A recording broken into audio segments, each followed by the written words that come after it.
I've seen a lot of bad storms, but nothing like that.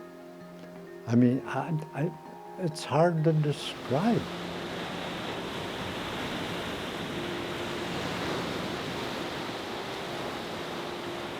We started out like any normal day, early in the morning, you know. The weather wasn't all that bad. I mean, it was like a normal choppy day. So we made it out past this little island and start lifting our nets, and we got about a half a net down, and the wind just came up horrifically. As a matter of fact, we couldn't even finish lifting. We just threw the nets back in the water and made our way to shore.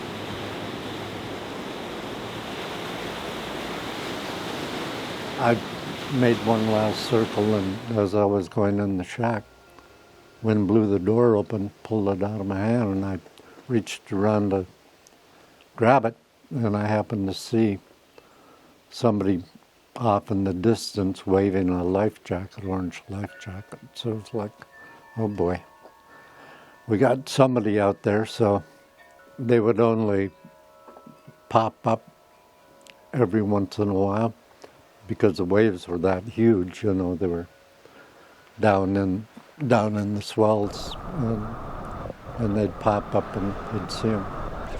Okay, this is going to be suicide to go out in this thing, but we can't let them go either. So I told my brother-in-law to go get the boat ready, and I'll make an effort.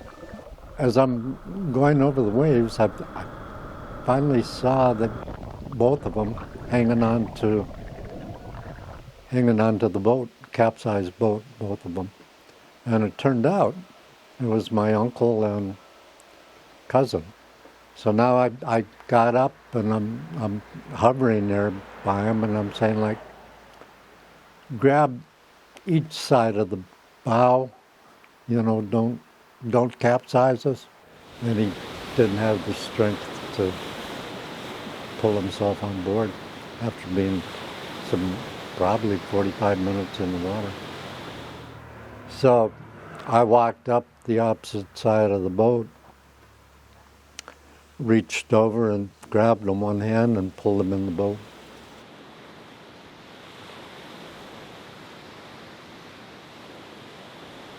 So I'm heading back in, so I know I gotta go against the waves to get to the island.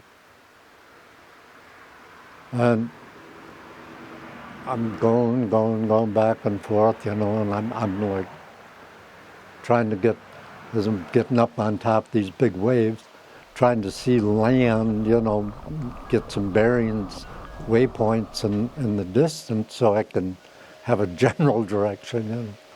And Chris goes, "We're not going to die, are we, Johnny?" And I thought, oh, geez, Chris, no, I didn't risk my life, come out here just die. I says, we'll make it. Deep down, I'm like, you know, keep a positive attitude. So for about 15 minutes, I was fighting the waves, and then all of a sudden the island popped up. So then brother-in-law on shore come running out with a rope and threw a rope out to us and pulled us in the rest of the shore. So then there we were, all 6 of us in this little shack, you know, got them all dried up. And then we listened to the 6 o'clock news, just a little bit of it.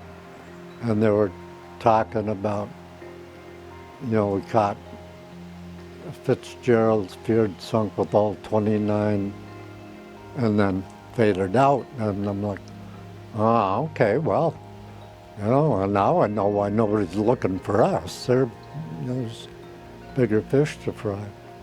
And we got ashore and found out that, you know, the Fitz had sank and all 29 were down.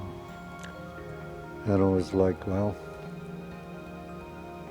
we're happy for our survival, but, you know, mixed feelings about the poor men aboard the boat. Obviously, I had a guardian angel that, one, guided me to